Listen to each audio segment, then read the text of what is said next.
اور آپ نے کہا کہ آج تو ماتم ہونا چاہیے تحریک انصاف میں. آج تو چیف منسٹر سہیل افریدی نے کہا ہے کہ پی ٹی آئی سیاسی جماعتوں سے مذاکرات کی حامی بھر چکی ہے اور یہ چاہتی ہے, تو اٹس اے نان سٹارٹر, نہ ٹائم ویسٹ کرے. دیکھیں, نہ عارضی, نااہل, نالائق وزیر اعلیٰ جس کو بتانا پڑتا ہے کہ میں وزیر اعلیٰ ہوں, -1 کے فارمولے میں سب چلے گئے ہیں, اس کو بھی اپنی کرسی بچانی ہے. لیکن میری ورڈنگ آپ بڑی کلیئر رکھنا, نااہلی, بین, گورنر راج, 9 مئی کے کیسز, 9 مئی کے بھگوڑے, ان کو کے پی سے لانا, منطقی انجام تک ان کیسز کو پہنچانا, غداری, ہندوستان سے کنیکشن, ان سب چیزوں کو آپ ایک پیپر پہ لکھ لیں. جس طریقے سے آگے بڑھیں گے ڈبل امپیکٹ سے اس پہ ٹک لگے گا.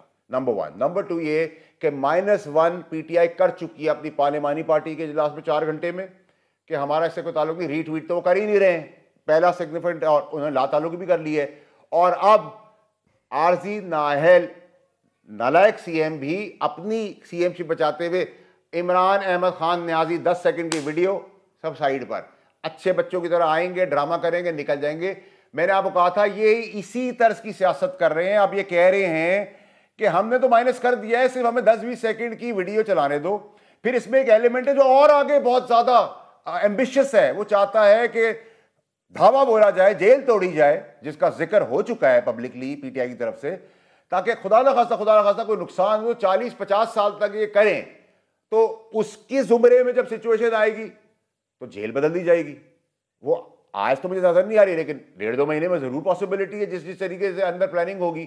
تو یہاں بڑے ایول پی ٹی آئی والے پلے کر رہے ہیں, اور قوم کو پتہ چل رہا ہے میں نے روکا جس چیز سے وہاں پہنچا دیا انہوں نے, اور یہ سب مزے لے رہے ہیں. اب آپ نے دیکھا بیانات, بات چیت, پیار محبت, لا تعلقی, -1, شور و غل, ری ٹویٹ نہ ہونا, یہ سب آپ دیکھ رہے ہیں. سب کو بٹن, اقتدار, کھانے, اچھا سینیٹر صاحب, آخری چیز کی وضاحت کر دیجئے. اوپر بھی سیاسی سرگرمیوں کا حوالہ ہے. پہلا الزام ہے جو کہ نیچے لکھا ہے تمام الزامات ثابت ہو چکے ہیں, نیچے پھر سیاسی سرگرمیوں کی بات ہے.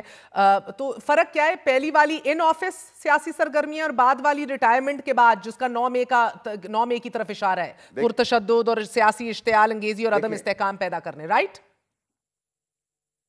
دیکھیں, ایک تو یہ کہ آپ نے سب سے امپورٹنٹ پیراگراف یا پہلی لائن کا ورڈ جو ہے جو اس میں لکھا ہوا ہے وہ ہے سیکرٹ ایکٹ کی خلاف ورزی. سیکرٹ ایکٹ کے زمرے میں بہت کچھ آ جاتا ہے جو ہمارے تصور سے بھی باہر ہے. تو مین تو وہ اس کو فوکس. دوسرا الزام ہے نا آفیشل سیکرٹ ایکٹ کی خلاف ورزیاں جو ریاست کی سلامتی و مفادات کے لیے نقصان دہ ہیں, یہ دوسرا الزام ہے نا. میں تو اوپر کی بات کر رہی ہوں, سیاسی سرگرمیوں میں ملوث ہونا. اوپر کی سیاسی سرگرمیوں کا مینشن اور نیچے کی سیاسی سرگرمیوں میں فرق کیا ہے سر؟ In uniform and without uniform. In and بالکل out. آپ نے کریکٹ کہا. In and out of uniform. Number 2 آپ یاد رکھیں, نمبر 2 ایک اور چیز یاد رکھیں, عمران خان صاحب جب اتر گئے تھے تو فیض حمید پھر بھی لیفٹیننٹ جنرل اور یونیفارم میں تھے. وہ مداخلت بھی تھی, وہ سہولت کاری بھی تھی, اور اس کے بعد تو وہ تھے ہی تھے. تو ان uniform and out of uniform دونوں چیزیں. بہت بہت شکریہ. سینیٹر فیصل واڑا ہمارے ساتھ موجود ہے. آپ نے گفتگو سنی.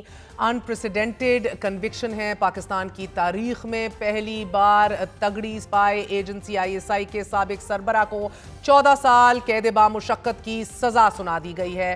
انٹرنل اکاؤنٹیبلٹی پہلی بار دیکھی جا رہی ہے فوج کی جانب سے, اور اب یہ بتایا جا رہا ہے کہ اگلی جو انویسٹیگیشنز ہوں گی جس کا ذکر پریس ریلیز میں دیا گیا ہے وہ 9 مئی کی طرف اشارہ ہے کہ جس حوالے سے ناقابل تردید شواہد موجود ہیں, اور عمران خان کا ملٹری کورٹ ٹرائل بھی خارج الامکان نہیں ہے, جبکہ فیض حمید اب عمران خان کے خلاف وادہ معاف گواہ بھی بنیں گے.